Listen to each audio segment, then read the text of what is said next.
Assalamualaikum warahmatullahi wabarakatuh. Perkenalkan, nama saya Iyam Siti Mariam. Saya seorang pengajar di SMPN 2 Cimanggu.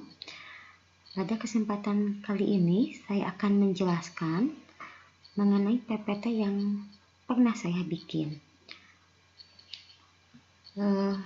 Pada kesempatan kali ini, saya akan membahas mengenai pertumbuhan penduduk.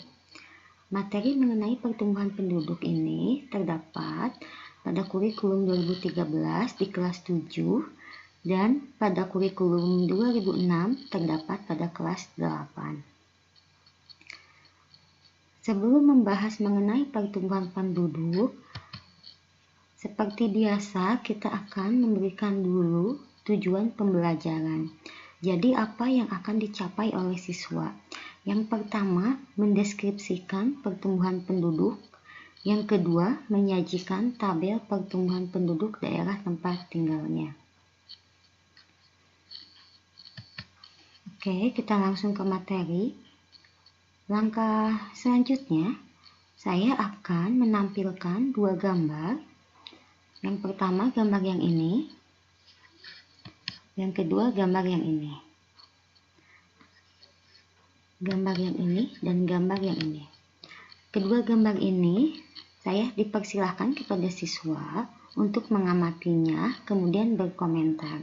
Apa bedanya antara gambar yang satu ini dengan yang kedua ini? Siswa dipersilahkan untuk berkomentar mengenai gambar ini, dan kita hanya mengarahkannya saja. Dari gambar yang satu ini, apakah ini disebut pertumbuhan? Pasti banyak beragam jawaban dari siswa. Kita arahkan bahwa gambar yang satu ini, yang pertama ini, bukan gambar pertumbuhan. Gambar ini adalah gambar tentang perkembangan. Kok gambar yang kedua ini baru bisa dikatakan pertumbuhan karena ada perubahan dari jumlah ya. Di sini terlihat jumlahnya masih sedikit dibandingkan dengan gambar yang kedua ini. Terlihat sangat berbeda. Kenapa saya mengambil atau menampilkan kedua gambar ini? Supaya anak-anak lebih terfokus apa itu pengertian pertumbuhan. Oke, saya langsung ke definisi. Ini definisi pertumbuhan penduduk. Saya ambil dari Ensiklopedia Indonesia. Pengertian pertumbuhan penduduk adalah perubahan populasi sewaktu-waktu dan dapat dihitung sebagai perubahan dalam jumlah individu dalam sebuah populasi menggunakan per waktu unit untuk pengukuran. Di sini ada per waktu unit. Per waktu unit di sini, kenapa ada per waktu unit? Karena dalam menghitung pertumbuhan penduduk itu biasanya dilakukan dalam waktu 10 tahunan atau lebih kita kenal dengan istilah sensus ya. Kemudian juga selanjutnya yang akan saya bahas itu mengenai faktor-faktor yang mempengaruhi pertumbuhan penduduk. Yang pertama ada fertilitas, yang kedua ada mortalitas, yang ketiga ada migrasi. Kita bahas dulu yang pertama yaitu kelahiran atau fertilitas. Saya sajikan gambarnya tentang bayi biar lebih terfokus ya tentang kelahiran. Kemudian ini kematian, mortalitas, dan ini perpindahan atau migrasi. Baiklah, kita bahas faktor-faktor yang mempengaruhi kelahiran. Yang pertama, faktor pendorong kelahiran atau disebut juga pronatalitas. Yang kedua, faktor penghambat kelahiran atau disebutnya juga antinatalitas. Pronatalitas atau faktor pendorong kelahiran yaitu faktor yang membuat jumlah kelahiran semakin banyak. Di sini saya sajikan ada 5. Kemudian faktor penghambat kelahiran, antinatalitas yang membuat jumlah kelahiran menjadi sedikit. Saya juga di sini munculkan 5. Sebenarnya mengenai faktor pendorong kelahiran dan penghambat kelahiran ini bisa didiskusikan juga dengan anak-anak. Siapa tahu siswa mau menambahkan faktor pendorong ataupun faktor penghambat dari kelahiran ini. Kemudian ada juga faktor-faktor yang mempengaruhi kematian. Promortalitas, antimortalitas.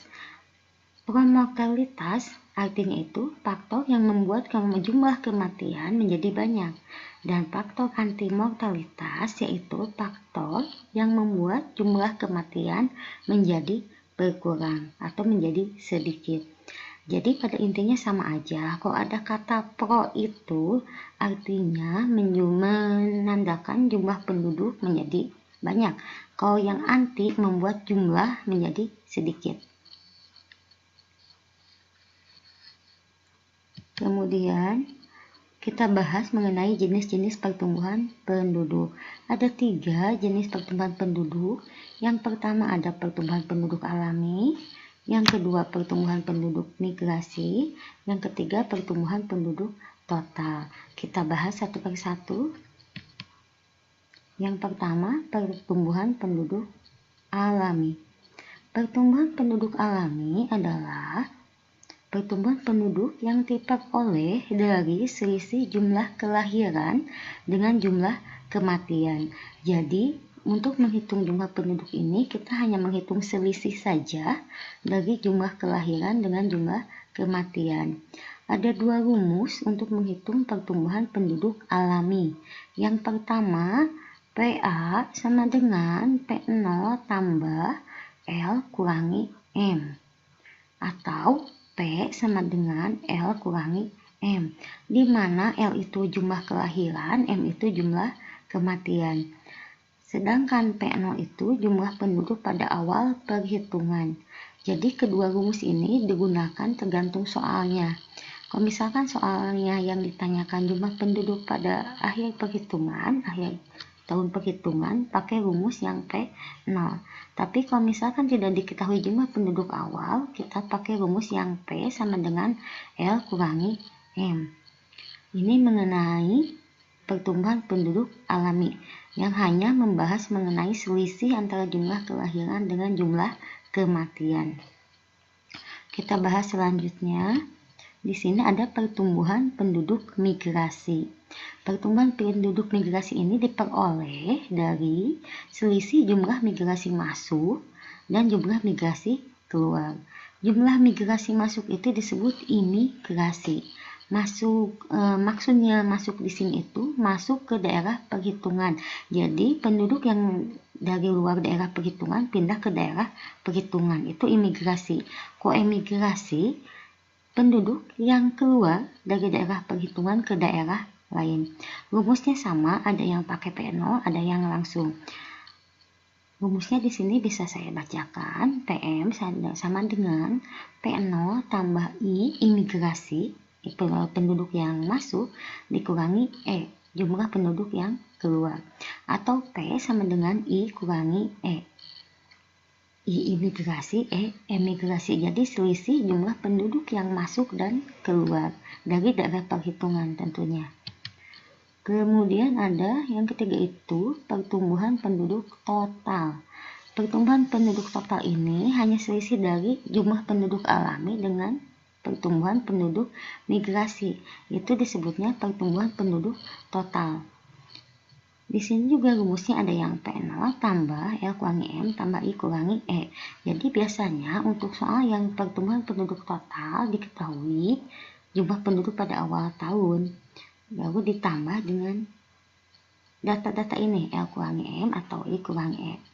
Ini pertumbuhan penduduk total. Jadi penambahan dari pertumbuhan penduduk alami dengan pertumbuhan penduduk migrasi.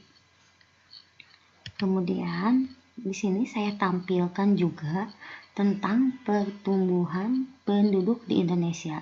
Saya menampilkan data-data tentang pertumbuhan penduduk Indonesia dari tahun ke tahun, dan di sini juga saya mengasihkan tentang keluarga berencana. Karena keluarga berencana ini salah satu solusi dari jumlah penduduk Indonesia yang semakin bertambah. Data yang pertumbuhan penduduk ini bisa dipersilahkan dibuat menjadi bahan diskusi buat siswa, karena dari tahun ke tahun bangsa Indonesia, negara Indonesia itu mengalami pertumbuhan penduduk yang terus naik. Nah, KB itu merupakan salah satu solusinya. Oke. Kemudian saya juga menampilkan tabel pertumbuhan penduduk Indonesia. Di sini sangat terlihat jelas bahwa pertumbuhan penduduk itu terus-menerus mengalami kenaikan.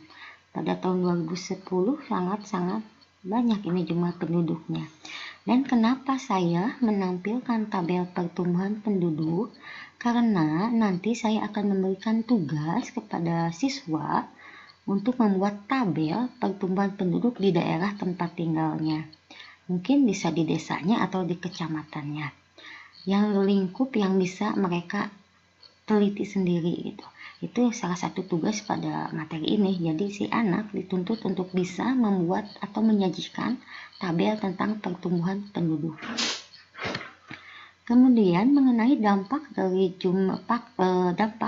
faktor pertumbuhan penduduk dari jumlah penduduk yang semakin banyak, dampaknya apa? Saya tidak menjelaskan secara rinci. Saya hanya menampilkan gambar-gambar, menampilkan beberapa gambar. Dipersilahkan siswa untuk menganalisisnya sendiri. Kadang dari gambar-gambar ini, siswa suka lebih banyak analisisnya, lebih banyak pemikirannya. Nah, jadi untuk dampaknya, saya hanya menampilkan gambar-gambarnya, kemudian kita mungkin diskusi. Mungkin materi ini sampai penjelasan ke dampaknya. Mudah-mudahan bermanfaat dan saya ucapkan terima kasih. Assalamualaikum warahmatullahi wabarakatuh.